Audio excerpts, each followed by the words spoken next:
So, we're going to barbecue at 5 o'clock, not at 7 o'clock. I said 7 o'clock, Friday at 5 o'clock, here, okay? No big deal, just a couple hot dogs. It's nothing serious. It's not like, trying to change the world one hot dog at a time. Okay, that's all it's okay. Nothing serious. But it's at 5, not 7. They told me about myself too. As soon as I did it. Hey, I just want to give a little bit of honor too, before we get going here. I want to honor Pastor Dee Dee. Where's she at? Is she here somewhere? Pastor Dee Dee. Hey, she's been coming every Sunday. We haven't seen her in like 6 months, so I just want you to know I love you, Dee Dee. She's out, she's doing whatever she's doing, she's all over the place. But Dee Dee, we love you, man. I just want you to know that. Okay, I am really excited. It's an honor for me to introduce a pastor of this house right here. Pastor Dave Denner, come on up.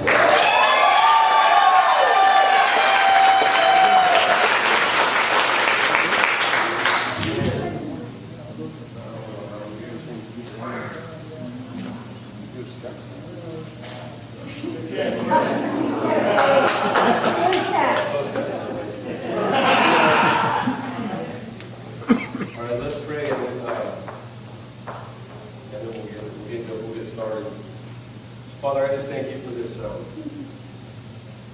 opportunity to minister about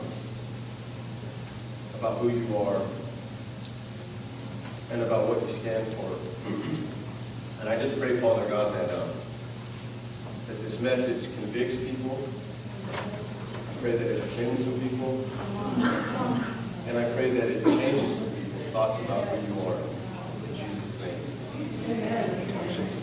Okay, so I was nervous. I told my son yesterday we went to boxing and he got out and he goes, Dad, I got this feeling inside of this. It's weird, I don't know how to get rid of it. I said, well, let's pray. I said, and if besides that, once you get hit in the face, well, that feeling goes away. So, just got to get your face out there real quick. But I got to have him come here for me today, because I truly believe that if you've been through something, what you've been through, if it brings glory to God and help other people. And I think so often we shrug off the little things because, we didn't see that person get out of the wheelchair, but yet when we overcome the anxiety, we don't think that that's that big of a deal unless you're the one struggling with anxiety. So before we start, we're going to take a quick minute and pray for people with stuff going on in their minds. Because I truly believe that, you're not even going to hear the message if your mind's all cluttered up. So it's not going to matter. We can sit here and do it inside, listen, all this stuff. But if your mind's all messed up from the week before, month before, year before, then this is not going to matter to you because you're really stuck on thinking about what you're going through right now. And there's nothing wrong with that because I've been there before. But we don't have to stay there. So if you're struggling with mental issues, whether it doesn't even matter, just stand up.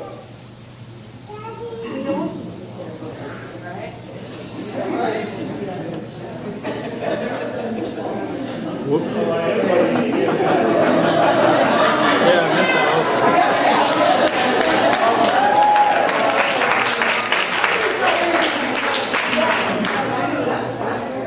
So basically, like 2 people would have got the message, the rest of you guys would have went all the way in. I want you guys to take a minute. We don't need no music. Music doesn't make things better. God makes things better. Just take a minute. If you're sitting down and if you're not struggling, then you have something to offer those that are. Stand up and start praying for each other. If you can't find somebody to pray for you, get in a circle with people. Let's take a couple minutes and let's just pray and minister to each other. To see people set free than it is to hear the gospel, to be honest with you.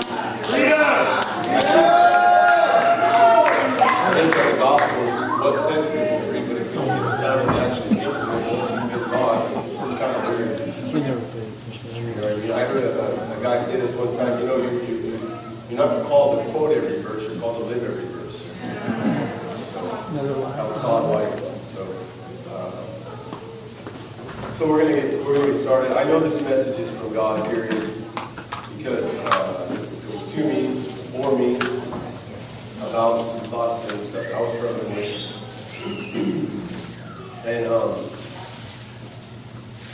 And then he asked me the question that I'm going to ask you guys. And the way that God deals with me is a little different. See, what I do is I observe other people. This is just for me. You guys probably are all different. I observe other people doing weird stuff, and then I'm like, I don't want to be like that. Right? And then God says, hey, you're just like that. And show you how. So he always uses you guys to show me what I shouldn't be, so that I can work on me, because I didn't ever think that I was like that. I thought that I was a little bit better, but I listen to what you guys say. I want to put this out there first and foremost. Understand this one thought. Counseling is not a substitute for casting out demons. You need to know that. But I see so many people trying to counsel people out of that you can't counsel them out of, folks. You can't counsel people out of demon possession. It doesn't work like that. The devil's not afraid of your great doctorate and whatever kind of weird stuff. I think that stuff's important. Psalms 1 says, seek the counsel of the godly. I believe in that stuff. But it's not a substitute for dealing with demonic possessed people. And I think sometimes we spend a lot of time going over that.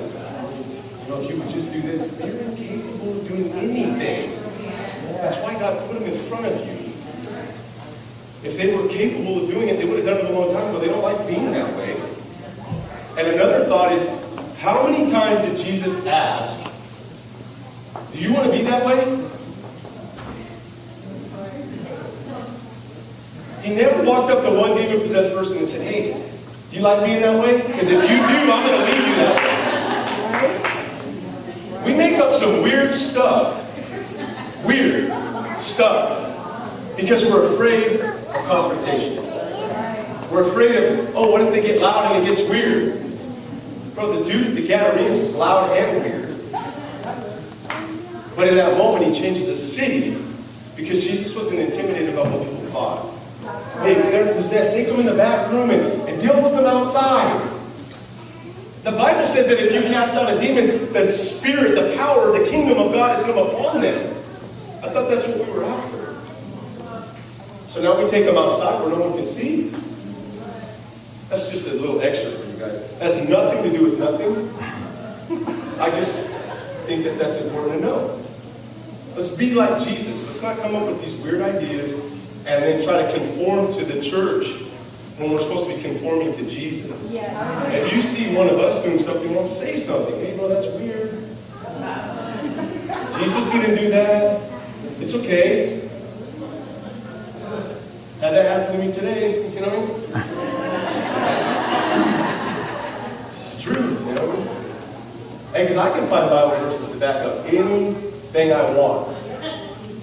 Oh yeah, kick them out of the church, I can find them. They're in there. Bro, get rid of these weirdos. They're weird. Don't even have them around. That wasn't the heart of Christ. He walked with the weirdo dude for a lot of years. Didn't kick him out of the church. I'm not saying that there's not a time for that, and there's not a place if you're disruptive and disrupt. I think that that's appropriate. Because Paul did that multiple times. But if we haven't displayed Christ first, then we just say, hey, get out because you're weird. We just damaged that person when we didn't do our part first to walk with them to see if they would change. We need to be mindful of how we operate. So anyways, and this is for me. I might not say me as often, but I already went through all this, so now it's your turn. You know what I mean? Throwing out disclaimers all way ahead of time. You know what I mean? It's hot right now, dude. I can feel God but it's so hot, like behind my ears. And I just want to throw water on my face and go home. Oh, you walk around. I know stand over there. I noticed the reserved seats are all underneath those things. Hey, I had a picture I was going to put up there, you know what I mean? I don't know if they put it on there. But because everybody was complaining about the heat, right? Everybody was complaining about the heat. Did you put it on there? Oh, bro. So anyway. Hey, there's a church in the Philippines, and they just had a tsunami come. Hey, the chairs are floating. Water's up in here, and they're like this.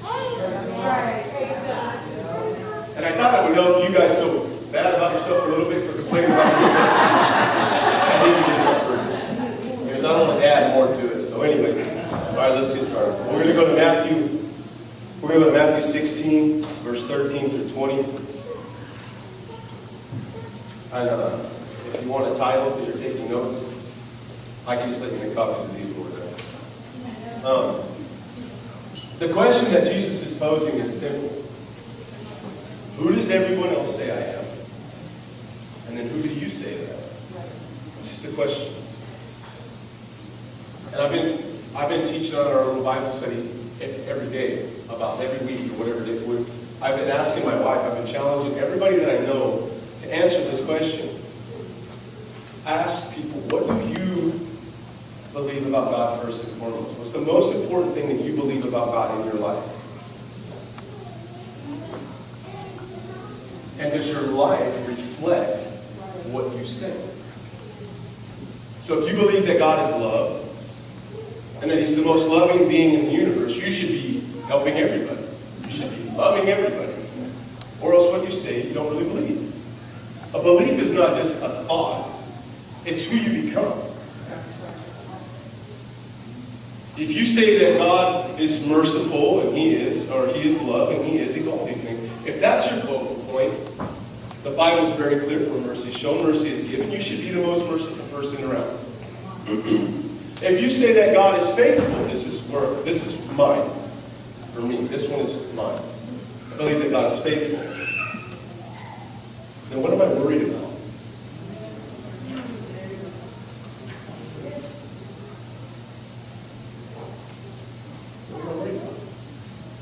The question was asked, who do men say that I am? And Jesus asked the group, and they were like, well, they say you're this, they say you're that, they say you're a prophet. The Muslims believe that. They say you're all these different things.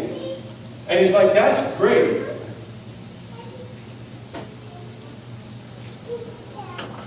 But who do you say that I am? Because see, the answer was, who does the world say that I am? There's a lot of confusion. Well, there's all kinds of stuff. You're this or that. No one really knows. It's just kind of out there. It's just kind of this or is that. But then when He asked them a direct question, Peter's response, He even says, Peter, you don't even know that. You don't even know that. That came from God. Because even you don't know, Peter, who I really am. You're just like the rest of these people. How do we know? Because He makes it very clear. That came from God. Heaven and earth didn't tell you that, Peter, but God told you who I am. And so He was asking me personally, David, who do you say that I am? And I started to think about it, and I was like, I don't want to know everything about you. I just want to know what you want me to know about you. And so when He asked the question, my first thought was, hey, you're faithful. Revelations 9:11 says that He is faithful and true. The Bible tells us that He's faithful. He's not a liar. That means He's faithful. He's faithful to do whatever He said He would do. He's faithful to be exactly who He said He would be. He doesn't compromise or change. He's not maneuvered or moved around by our intellect or any of our thoughts. He is who He says He is.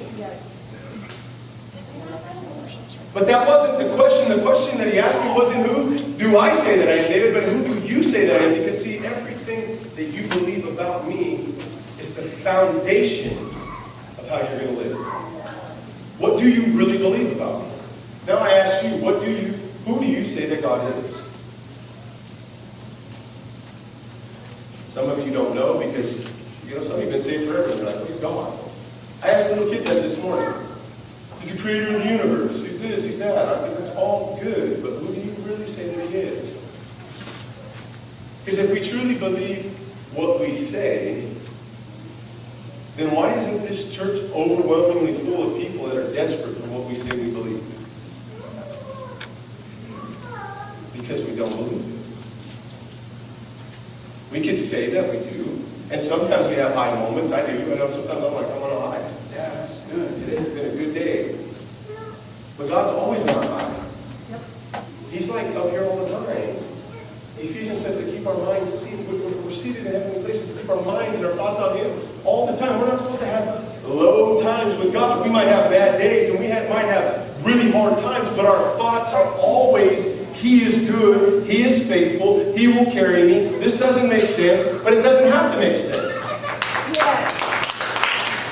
Since when does the gospel make sense? If you want to be high, be low. If you want to be lifted up, be humble. If you want to forever, you want this, but everything's backwards. There's no logic in this book. This book isn't made to make you feel better. It's made to make you see that there's only one way. That's it. It all points to Christ.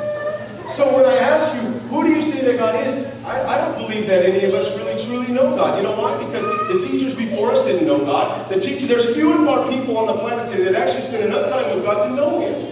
Me included. How much time do we genuinely spend so that this, not just in reading, but in prayer and in fasting and in seeking God, that we actually genuinely get this word so in us that we actually believe what we're reading? Who cares if you can quote scriptures and you know where to go?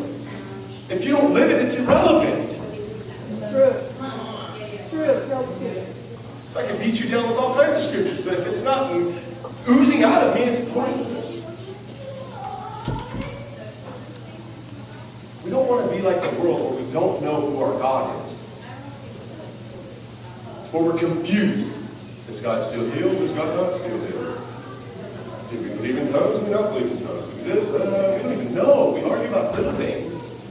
But if we were just focused on God, all that stuff becomes, who cares? I just want to sit at your feet. I just want to sit at your feet long enough where nothing really matters because I'll just be radiating with your goodness. And then from that point on, I'm teachable. But instead, we want to be taught first, and then we want to get to know the author.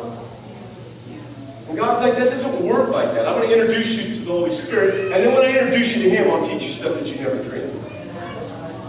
You know, everybody that's in this book didn't have this book.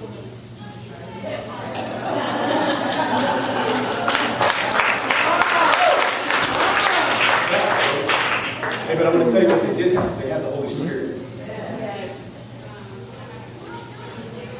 We're fortunate enough to have this book. We're more confused than anybody in this book.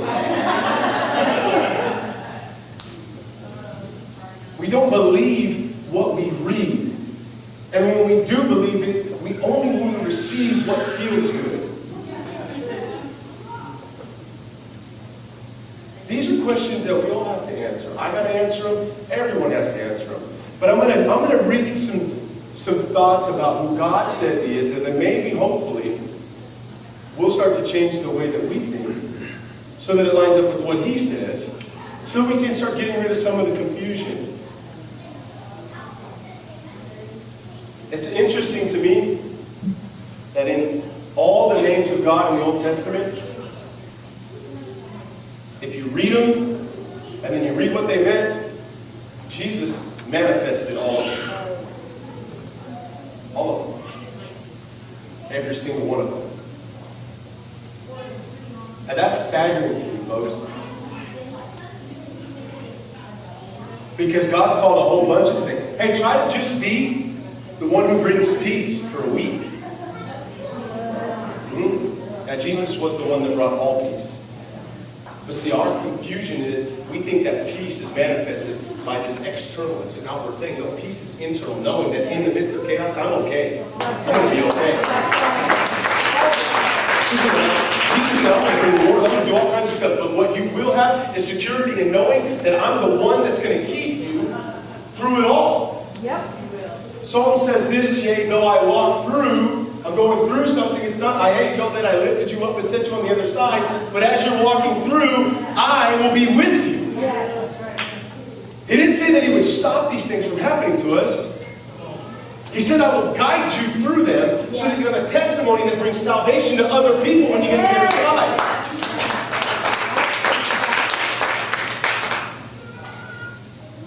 So in the names of God, you could get lost. Number one, to me, the most important is Yahweh. Check this out. Yahweh is so holy, but the Jews won't even say it. They won't even say it, folks. We throw it around like we put it in every song. Every song. We got to say it. 1,000 times. I think that it's important. But I think we can learn something from the fact that they view this name so holy that they won't even let it come out of their mouths, and it's been that way for thousands of years. You want to know if a Jew is really a Jew? Try to get him to say Yahweh.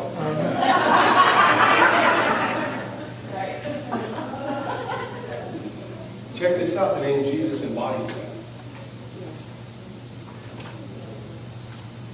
I think it's interesting that God said, I'm going to put this name above all other names. And I don't think that he was talking about, hey, you're going to be more important than Heather and Tyson and Pastor Tyson. No, he's saying above all other names. The only names that are really that matter are his names. I'm going to put this name above all of my other names, because this name will embody them all. So check this out. So you have Yahweh. The word Yahweh literally means master. Most sacred name of all names. And we throw it around like it ain't nothing. Now watch this. In Exodus 20, verse 7, the Bible says this: do not use the Lord's name in vain. Now, you're probably all like me, okay, that's a cuss word. Don't use it as a cuss word. No, they weren't saying GD back then. Nobody was. What it means is do not let any of my names be empty of the power they're worthy of. That's right. No. You do not have the right to let my name become common among men. My name is to be set apart and different above all other names, and you are to value and respect every one of them. Yes. Because every one of them holds power. That's what it means. So I go to a movie, nobody will go with me anymore. I'll go to a movie, and if they start saying weird stuff, GD, any of that, Jesus Christ, if they say that Jesus Christ outside of context, I leave. One strike policy. Some of my friends got 2 or 3 strike policies. You can say it once, we'll do it. One. Well, I get up and leave. I remember when we went to see a movie. We sat down. Then, like 2 seconds into the movie, I had to stay for a whole bunch of people to go. I left everybody there, and I walked out because I don't care what you do. That's your business. But if the Muslims will blow up 140 people in Paris for saying something derogatory about their God, I sure as heck am not going to pay money for you to talk bad about mine. You're right. You're right. I think that that's insulting. And when we stand before God, are we really going to sit back and be like, no, I was okay with that?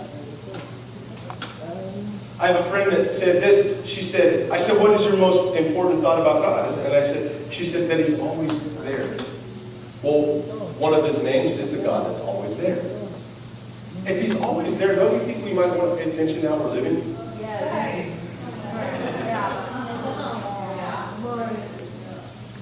He's not always there, like way out there. He's always there. Right there. Every step you take, he's there. What would Jesus do? That's a big deal. It's not we let it become so cliche that it didn't matter anymore, but it's hugely important. What would he do? Well, he would do this and that. No. What does the Bible say that he would do? Right. We let these things make God come to where they have no power. They are not worth nothing. That's the most profound thought there is. But because it became so popular and so worn out, nobody even cares anymore. But if you really break it down, it's the most important question you should ask yourself in every situation. Do not let my name become common among men.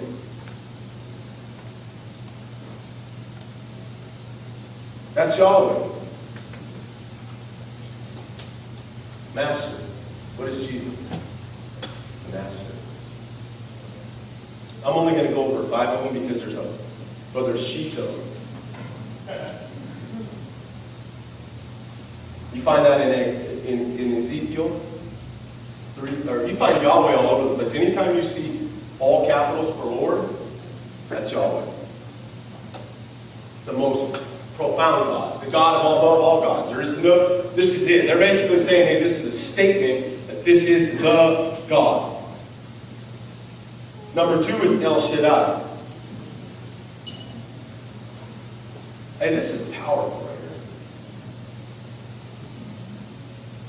In Genesis 17, 1 through 3, Genesis 35, Genesis 48, Genesis 49, Psalms 90. It means Lord God Almighty. And the actual meaning is the all-sufficient one. The one that can do whatever you need. It's amazing to me how much ignorance has held us captive. How powerful our God really is.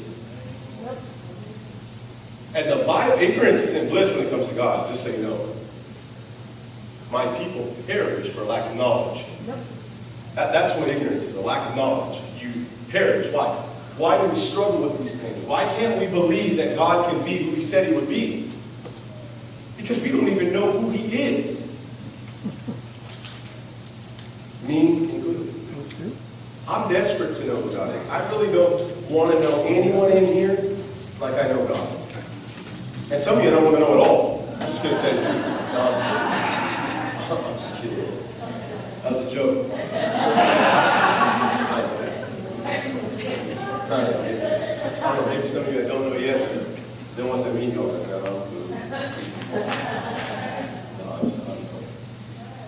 what if we genuinely knew God as the all-sufficient God? Whenever Jesus was dealing with situations like feeding the multitude, was He not sufficient for them? When He went to the cross and He paid the price for our sins, did He pay the price for some or all? All sufficient. Is not Jesus, everything that Jesus did, all sufficient? Then why don't we believe that? I mean, either He is all sufficient or He's not. He doesn't have a problem with who He is. We do. We struggle with that because we would rather watch TV, soap operas, or whatever nonsense, than read the Bible. Because, see, we read the Bible and we just don't understand. Well, that's welcome to the club. No one does. That's why you need the Holy Spirit.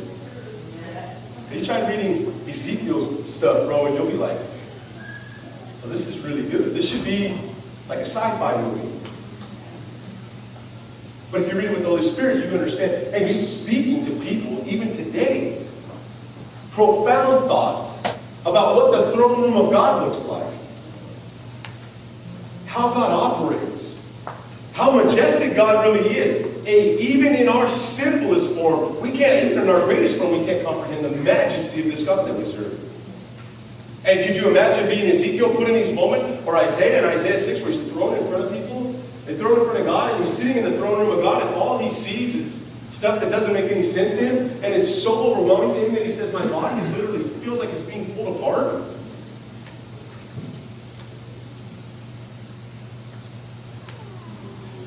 How many people, when they genuinely come to the altar for the first time, felt the weight of every sin and that war that was going on when you were dealing with it? I know I did. That's what Isaiah was dealing with. The weight of every sin that was on his lap, and it was warring against him and God, and it was warring to keep him captive. And God said, I'll deal with all of that. I'll take this, I got you. You don't trip. You won't leave the way you came. You know what's amazing to me is we can come to church and we can enjoy God and we can worship, and I love worship, and I think it's profound and I think it's important. I'm kind of bothered by the fact that it's mostly girls, but anyways, I think it's crazy and amazing. But what's really weird to me is, are we really encountering God if we came up here and we worshiped and we cried, and we gave Him all of our sins, and we walk out the door only to pick up the ones that He just took from us? What are we talking about? Is this an emotional experience every week that we just want to live with for a couple hours? Why even come for that? So you can struggle the rest of the week with the stuff that He's willing to take from you? All sufficient doesn't mean He will ever leave you. You cannot encounter Christ and still be the same. It's impossible. It's impossible. If you haven't changed in 15 years, it's okay. Get saved. You just got to get saved. It's not a big deal. Right. It's not, but it's the truth. It's the truth because He changes us. It's not always, some people just get bam and they're like all the way up in the moon and happy. And I thought I wasn't that dude. Bro, he drug me down the road. Like, you got this? Hey, I'm like, this sucks. You gotta let go of everything? Everything, David. If you let go of everything, I'll use you. Hey, you're not gonna hold on to like everything, like all of it?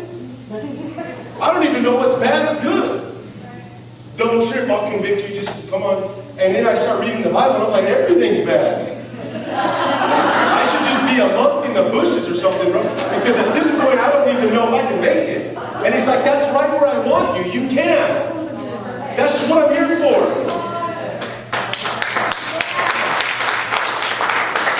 Conviction is to make you feel the weight of what God hates. That's what it's for. It's not something we run from, it's something we run to. Repentance is the avenue out of that mess. It's the most glorious thing God ever gave us, besides His Son, is that I will give you a way out. If you want it, here it is. The door's open. All you have to do is turn. Yep. We're afraid of repentance. Why? It's so beautiful. It's what the cross was all about. I'm going to give you a way out. So Christ embodies this all-sufficient God. In every way, He's all-sufficient. We're not allowed to leave here today and act like God is not capable of doing what He said He would do. Sorry. Hey, don't forget to buy shirts. I forgot.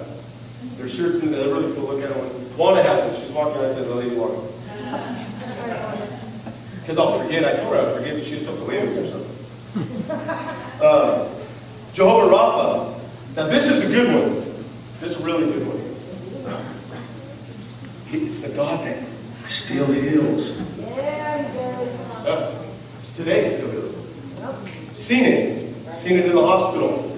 Seen the woman in the back. Heart failure.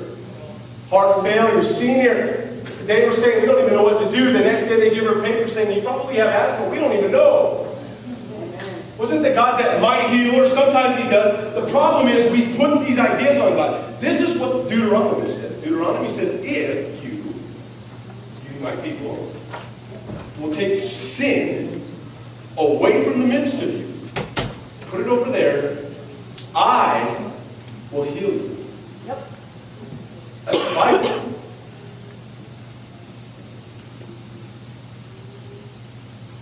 We tell people, hey, well, maybe God didn't want to because, I don't know, I mean, it just wasn't His will. No, Jesus said heal the sick. He didn't say, hey, He said heal the sick, cleanse the leper, cast out. These were not options. They were mandates at the end for what we are to do with the anointing that He's given us. Not us, but you guys.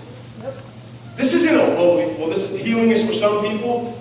Maybe some are a little bit better because they're older, but that doesn't mean that you're not called to do it. Because see, if you were put in front of a sick person, you were put there by God, because He entrusted you with that situation so that you would reach out and say, hey, I'm going to pray for you. Not worried about the outcome, I'm worried about the income. What can I invest into you? Because I believe that God wants to do something in your life. But, what if it doesn't work? Who cares? What if that was the thought that God said to you when He met you at the altar, but what if it doesn't work? And He just decided not to do anything. Jesus' sacrifices for all, but that doesn't mean that all will get it. The Bible tells us that Christ came for all the world. But yet look at how many people are here. And there's a far more group of people going to hell than in here.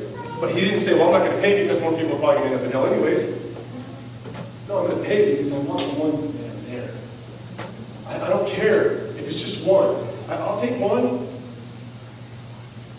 But it's impossible for an all-sufficient God to just save one. So He's the God that still heals. I don't care what anybody's taught you. And you people should know you've seen enough. Yep. You've seen enough to be held accountable. Nope.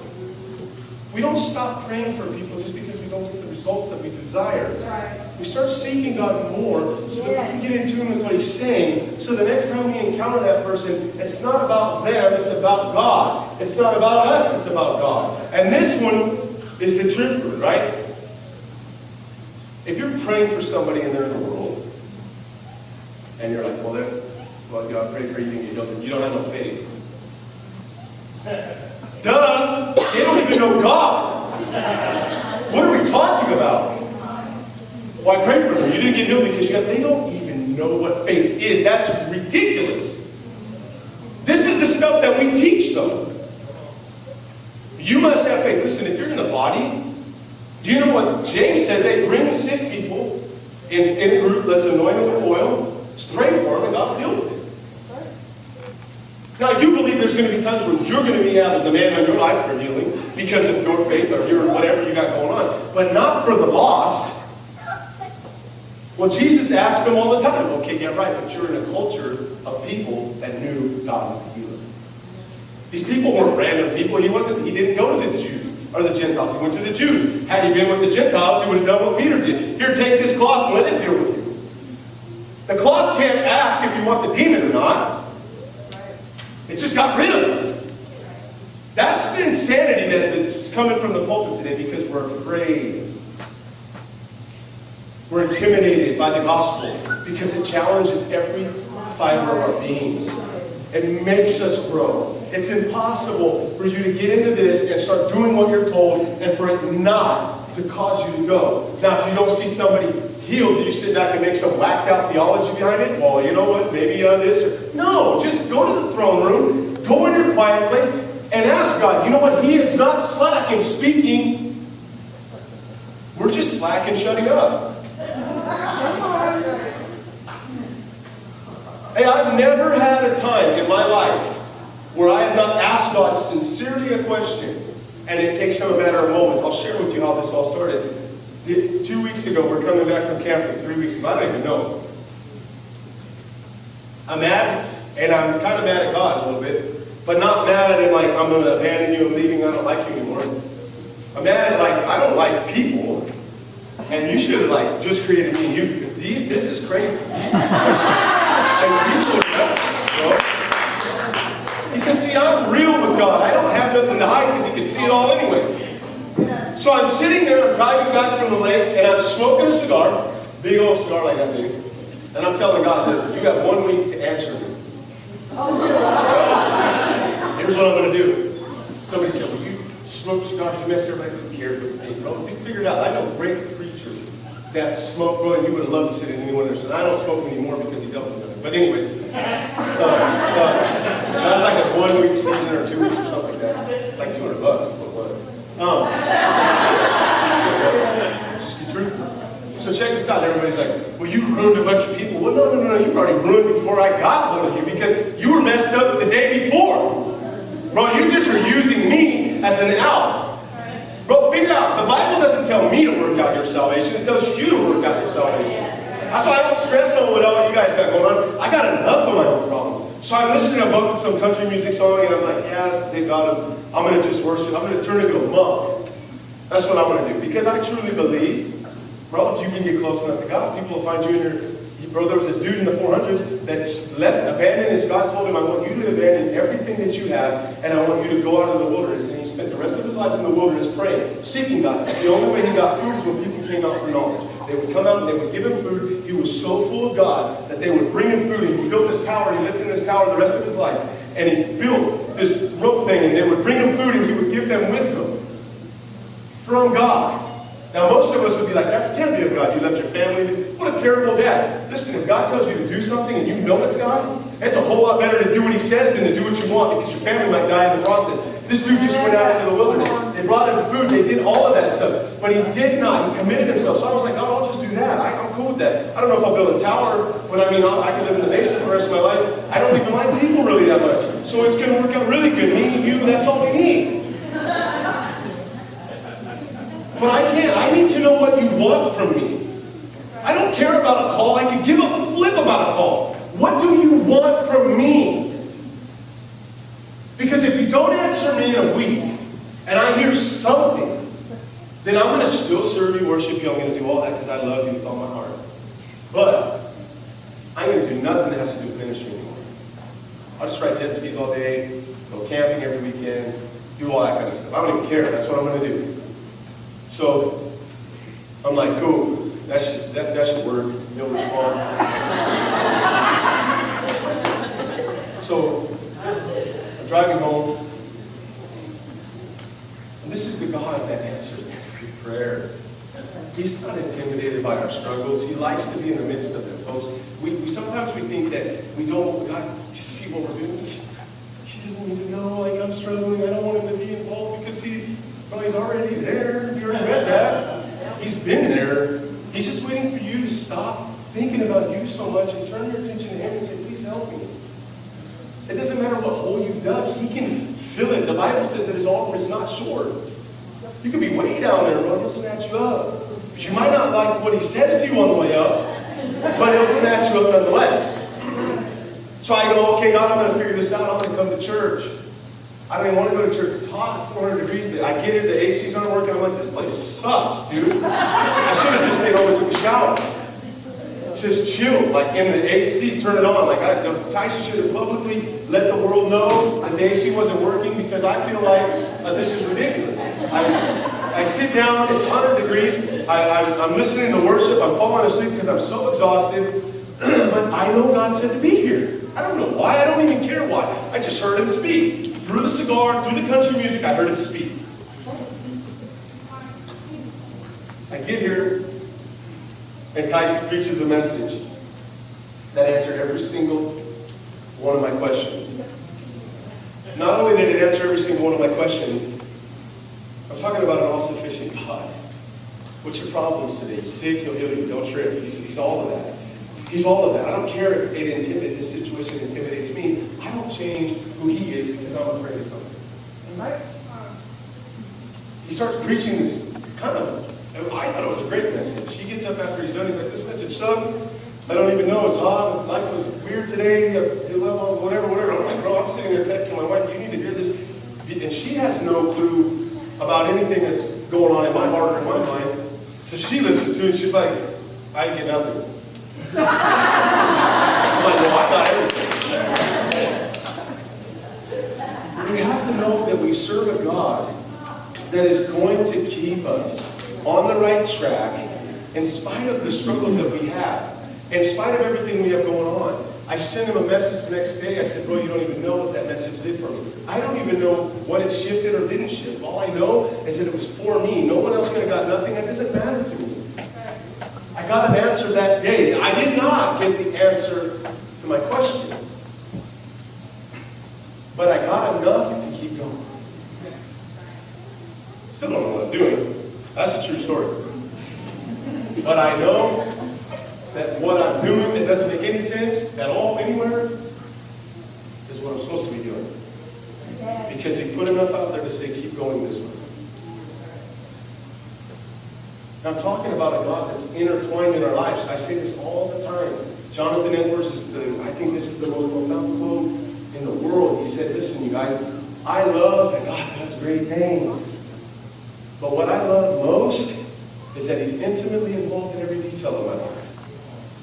Every detail of your life. When you're thinking perverted thoughts, and it ain't about something you're supposed to be thinking, it could be a cupcake, it could be some chick. God's there. Lust is never okay. Never. He didn't, you know what's a trip to me? He deals with sexual sin, but he covers lust as a whole. The whole picture of it. You desiring something that's not yours, that could cost you something, or maybe it doesn't, is not okay. It's not okay for you to desire what doesn't belong to you. That's Old Testament and New Testament. So in that, I learned about who God is. When I say that God is our provider, God is all these different things, God is the all-sufficient one, God is our healer. When I'm going through something, he healed everything in me with one sermon that no one else probably understood. Even Tyson said it was bad. I thought it was great.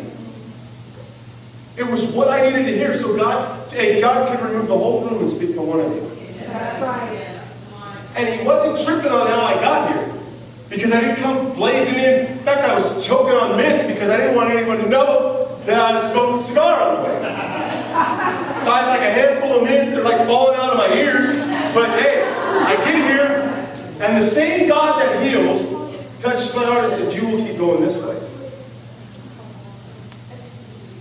And we run. We don't even know who is God. We don't know. We're going to run over here. We're going to do this. We're going to do that. And if he doesn't show up, then it wasn't his will. And listen, it's God's will to fix every problem. The problem is we're not walking in what he told us to so that he can get what he wants done. But the good news about God is he gets done anyways. That's right. The Bible says in Isaiah 1:9, it says this, had it not been for the remnant, God would have destroyed everybody. Yep. You know those people that think they're better than everyone else? Those that are always praying, and they know the word, and they're all this stuff, and you're like, man, he thinks he's better than her. You better be thankful while you were lukewarm, he was still doing what he was doing, because God might have just wiped everyone out. It's those guys that we should be giving glory to. It's the ones that spend their time on their face for you when you're judging them for spending time on their face. Right. Had it not been for the remnant, God said, he would have destroyed everyone. Remember when the prophet was like, I'm the only one, I'm all by myself. He's like, shut up, fool. God preserved a whole bunch of people that haven't bowed the knee to Baal. And I've been having to do that because you guys are lukewarm. Bro, these people don't want what I have to offer. And I'm offering them everything they want. Isn't that crazy? Read the Bible. Everything that Israel wanted was offered. They just didn't want it from him. It's crazy. We want healing. We're going to go to the doctor first. We just don't want what God has to offer.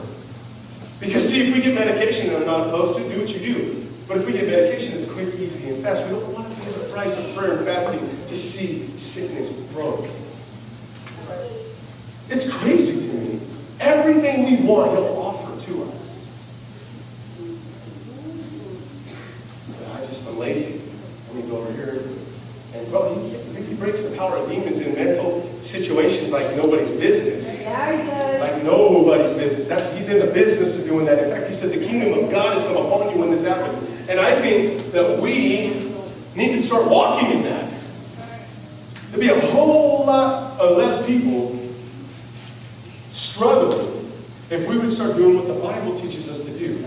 Well, that's not my gifting. If you're a Christian, at the end, I'm pretty sure Jesus said, you go and do this, you go do this. He didn't say, okay, Heather, I got a special mission for you. You're only going to pray on Wednesdays at 5 o'clock. He said, that's ridiculous. Well, Paul said, I pray without ceasing for you. Do we do that? It's not an option, it's who we are. So when he asks us the question, who do you say that I am? Do you really know? Let's cut all the little, let's just cut all the crap and just get down to the root of it. Come on. When you leave here, do you know who your God is? No. I'm not going to say you're not going to have struggles. Jesus had all kinds of struggles. Real struggles. Here's another one. This is amazing too. Jehovah Jireh. The Lord will provide. I love the fact that the word will is there. It doesn't say he might. It doesn't say that he's thinking about providing. Right. It doesn't say if he wants to. He says, I do want to. That's why I put the word will there. I will provide. The problem is we just don't know what his provision looks like. We think he needs to pay our PG&E bill. That's provision. Not, hey, he could give you some side work so you can work to pay your PG&E because that doesn't quite fit in God. Right. Didn't come the way I thought it should.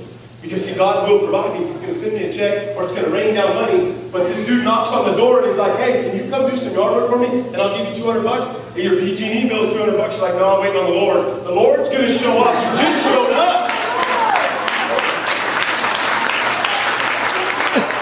But because it didn't come the way that we perceive provision to come in a free and easy package, we don't think it's God. We've got to start getting to know who our God is so that when he speaks, we can hear him. Oh, I just got to have it the easy way. Well, you might want to go become some other religion because this ain't nothing easy about this. If you're not willing to give up your time and of your life, this is not the gospel for you. You could come here Sunday, and I hope you tithe while you're here. You know what I mean? Give your money if you're not going to do nothing else. But listen, that's not going to get you to heaven. Do something. Why don't we even tithing? Whatever. But I don't even know. You know what trips me out about Malachi 10:3-10? They always put the one good verse. There's one good verse, 3:10. Have you ever read the whole thing? It's not all that good. I always wondered what would happen if we actually put all of Malachi 3 up there and let the people read it. I can do this. I can say this because I don't get any money. I don't care. But he says you're robbing God. You're a thief. But yet you want me to provide for you. That's insanity. Hey, go try to tell that to your boss. Hey, I'm not coming to work, but I do expect to be paid on Friday. Are you kidding me? This is ridiculous. This logic is so far out there, but there's people that will preach today that tithing is not for today. Why?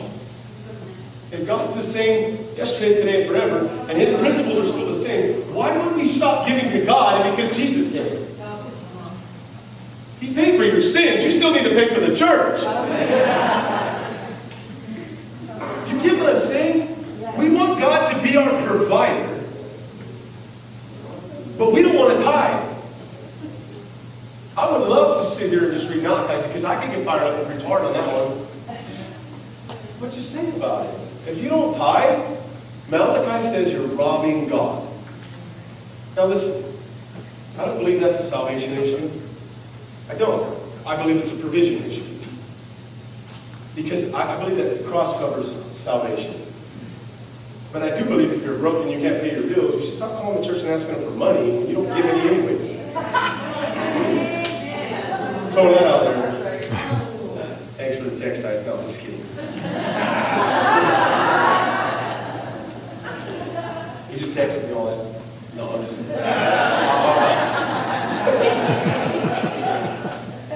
It's in the notes, folks. If God is our provider, give Him His money. The money goes to help these people that are across the street that have nothing, man. The money goes to make sure that the gospel continues to go forth in mission fields and all over the world. That's what the money's for. Hey, look, if you're at a church and they buy a private jet, that's their business. You don't stop giving to God because people are bad stewards. That's their business. Find a place where people are good stewards with what God's given them and allow the gospel to go forth. That's right. And then ask God to pay the bills. That's right. A lot of times, what God promises to be in our life, there's conditions attached to it. You want Him to be your provider, be obedient to what He says to do. It's not a hard thing. Although obedience sometimes is very difficult, it's always worthwhile. Yes, it is. Jehovah Rapha. Hey, I really like this one. Ra, R-O-H-I, Ra, I don't know. And I got time, am I done? 2 minutes, I'm done? Della said done. Okay, I have 10 minutes. I'll leave 30 minutes. I won't break for you. And this one is amazing. The Lord is our shepherd. And do you not realize that every single one of these names Jesus was, when people had need, what did Jesus do? He provided healing, sickness, food, whatever it was. Jesus was the all-sufficient God. He embodied every one of these names. So when we're crying out the name of Jesus and not allowing His name to become common among men, but actually putting His name in a pedestal where it belongs as the most holy thing in our lives, and we put His name up there, and every time we cry out to that name, it embodies every single thing that we need. We don't just cry out for the name Jesus and expect nothing to happen, but we actually hold His name so holy that when we cry out, something is going to happen because we have valued the name that's above all names. It's the name that embodies every single name of God. So these people had to go through all these different names to get to certain parts about God. When God said, you will just cry out the name of Jesus, I am all of that. We got a simple gospel. Yes. Jesus the healer, Jesus the provider, Jesus the everything that we need is in Jesus. But yet we have allowed His holy name to become common through casual conversation, and through boring talks, and through a life empty of power. Empty of power. Not really believing that Jesus is all we need. One of God's names is the one who will sanctify you. That's Jesus. The other one is God, my righteousness. That's Jesus. Do you think that if the Jews would have got a hold of this, that He is our righteousness, they would have figured out that legalism doesn't work? The answer to deal with legalism is obedience. We oppose legalism with obedience. And why do we obey? Because God is good. He's good, whether you believe it or not. He's good. He's been good to all of you because you're sitting here now with the opportunity for repentance if you don't know it. And you know what? Even better than that, for those that are here, you get to learn a little something like I got to. And I still don't even understand all this stuff. I'm like still struggling to wrap my brain around this. But if He's your shepherd, now I want you to think about this. Jesus was the shepherd. Pastor Tyson is the shepherd. Now watch this. If a sheep runs away, one sheep, Jesus says, go after it. Hey, but if that sheep runs away 2 or 3 times, shepherd will break a leg. Break the leg. Now you're a 3-legged sheep running around here looking weird. But you stop running away. Think about it. If you're just a wayward weirdo and you want to keep doing what you're doing, eventually God's going to put the smackdown on you. And it's going to hurt more than the first 2 or 3 times that He went out and pulled you back. Because now you're a one-legged dude walking around here, hobbling around, asking for mercy, when all He's asking you to do is stay in the seat. Can you just stay focused? So if they broke the leg, guess what? That sheep stopped running off. You know why they would do that? Because one sheep could lead a bunch astray. That's why Paul said to make sure that you keep the church clean. We look at that and we're like, oh, we're just going to kick people out. I shared this at the beginning. Paul was very stern on this topic because one person permeated garbage for the whole church. What do you think the letters of Corinth were all about? They're about people acting weird and doing weird stuff. But if your pastor tells you to stop living in sin, it's coming from God. It's actually a display of mercy. Get over yourself. It's an outstretched arm for you to turn, come back, and say, you know what, God, I don't know how to get out of this, but I just know that you just said that it's not probably good for me, so please help me. Before my leg gets broken. Think about it. He's our shepherd. What's He going to do? He's going to guide you. Hey, why do you think they carry a rod? Well, it's not just for beating up animals that try to kill the sheep. Bro, but if you're a weirdo sheep, bro, you might have to get the rod. But the interesting part is the people that got the rod, the only people the Bible said the rod is for is the fool.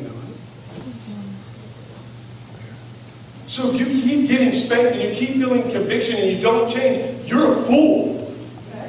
Why are you sitting here? The door is wide open for grace and mercy and all the love that God has to offer, but you don't want to stop doing anything that you shouldn't be doing. But a good shepherd is going to tell you this is not the right way. And if you're a pastor, you have to guide the whole flock. And there's always 2 or 3 weirdos in a flock. They just want to run around. You know what I mean? They draw all the attention of the pastor. Every time this thing sits down, you got to be the first one to talk, bro. There's other people hurting. You can't just be somebody that's always not letting everyone have the opportunity to spend time with whoever that God wants to deal with, because you got to be right there every time. You know what's been going on with me. You know what I mean? No, we don't even care, to be honest with you, because it's been going on for like 3 months. You don't want to do nothing.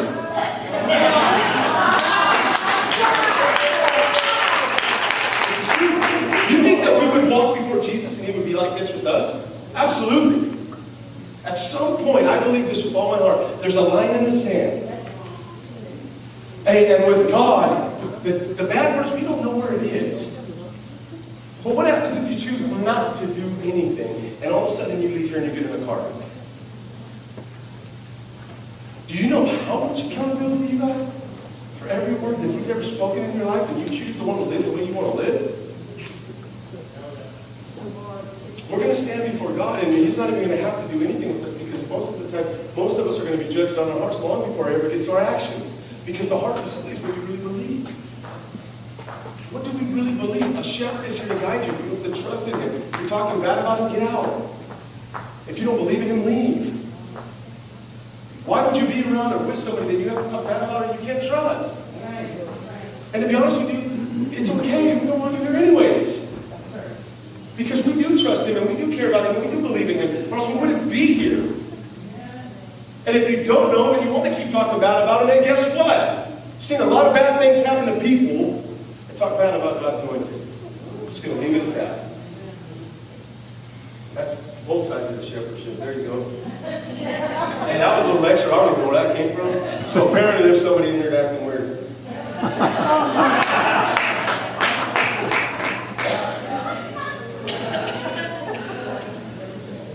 Look. I'm stressed out. Hey, look, Ella's fanning herself with like 4 different things. But you know what's cool? Hey, what's really cool is we've been fighting this fight for any of you who are here. Most of you anyways. And we'll keep fighting this fight. But most of you aren't here.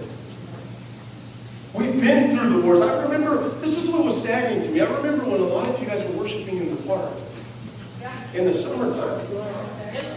And we had air conditioning. There was nobody complaining. We had water and I just loved to worship God. I remember seeing demons get broken off right here. Right here. This is the spot. I saw it many a time. More than once. Right here. What happened? I remember seeing people sick get healed all over up here. Are we getting complacent with our God? Are we too consumed with our own ideas and our own agendas to get back to the reality of He is who He says He is in spite of ourselves? He's still God. He's still Yahweh. He still sits on the throne. He still reigns supreme over every principality in our lives. And yet we somehow, or there's a distance between us. And you know what? It doesn't have to stay that way. I don't care what anyone thinks. The Bible says that demons flee in the presence of God. That's why when we worship, we used to see stuff happen right here. What happened? Seen a lot of cool miracles.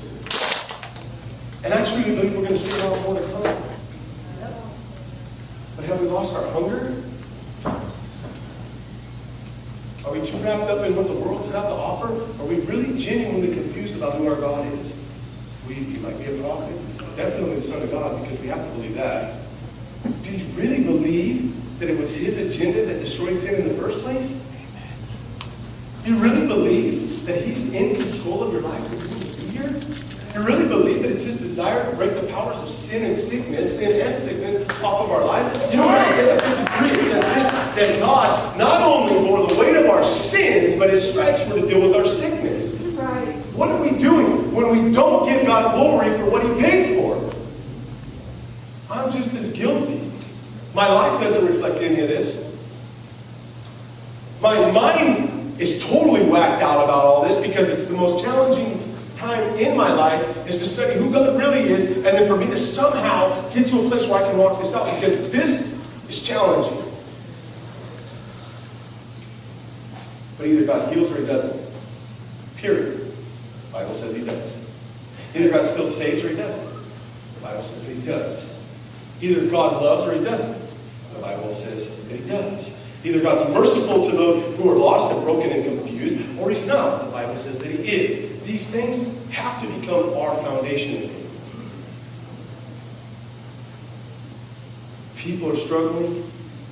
They have to become our focal point of believers. Why do we come here to get fed if we're not going out and eating other than what we've been given?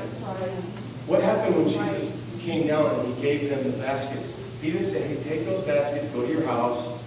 I just gave you everything, you go sit at your house. Well, I don't want you to feed anyone because it doesn't make any sense. I want you to make sure you're stacked up, ready to go for next time because you need food too, and God will provide for them. No, He said, go feed the people. Yes. Take what I've given you and go do something with it.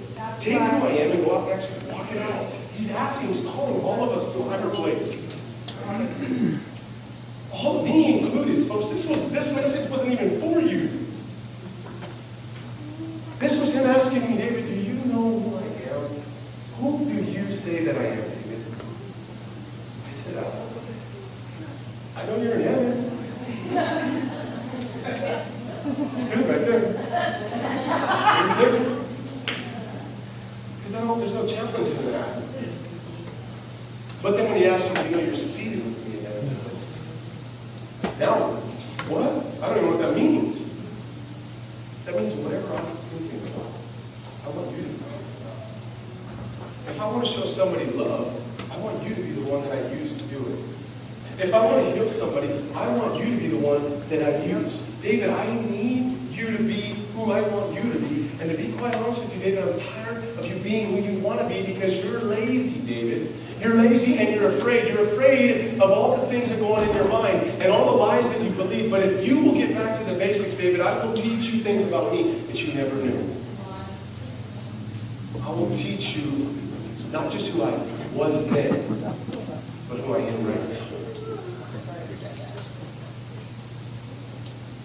I'm a God that loves praise and worship.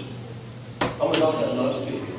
I'm a God that loves to be involved in your life. I'm a God that loves to bring correction. The Bible says He corrects those who love. I am a God who loves to be all that you need. But most importantly, I'm God. Don't get it confused. I rule this show. I run everything. Everything is going to happen the way that I want it to, whether you believe it or not. Every single outcome I desire will happen. When my son returns, it's going to look like what I want it to look like. While I'm here, I'm going to raise up people that will actually believe what I say and then go live it out. And that's the cry for God today. He's absolutely desperate that we will get back to the basics. We're not too old, too young, it doesn't matter. We'll just get back to the simple gospel of believing what He says about Himself and then going out and applying it in the world. Wherever you're at, stop making excuses, David. That's what I want from you. I want you to live a life of holiness, wholeness, and complete peace. Amen.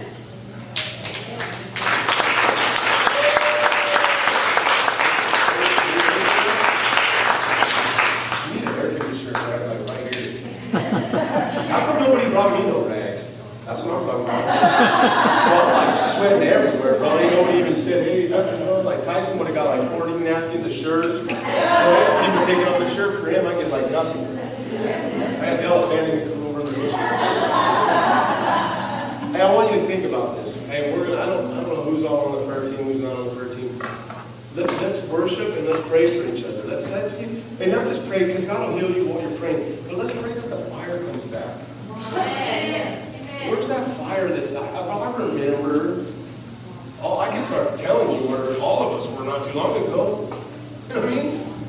And then I can tell you where we're at today. I can simply say we just need to be refreshed. We just need the Holy Spirit to spark our hearts again, to get us on track, and to get us focused. Because see, we're not to be miracle-focused people. We're to be God-focused people. We don't search out miracles, we search out God. It's not the heart of God for you to beg for miracles. It's the heart of God for you to beg for His presence and Him that can the miracles.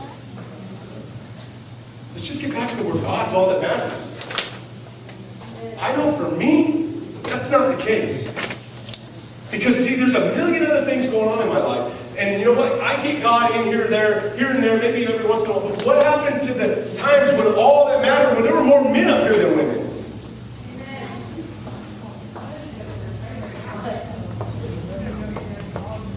Let's pray. Let's worship. Let's get after God. Let's see what God wants to do in your life. If you need prayer, there's a prayer team. If you don't want prayer, you just want to get your heart right. If you're not saved, hey, nobody can pray a prayer that'll heal you or save you. God does all that. You just come up here and say, hey, I'm desperate for you. I don't even know what this dude's talking about, but I need something. He'll show up. He's faithful and just to do everything that He said He would do. So let's pray. Let's worship. Let's go after God until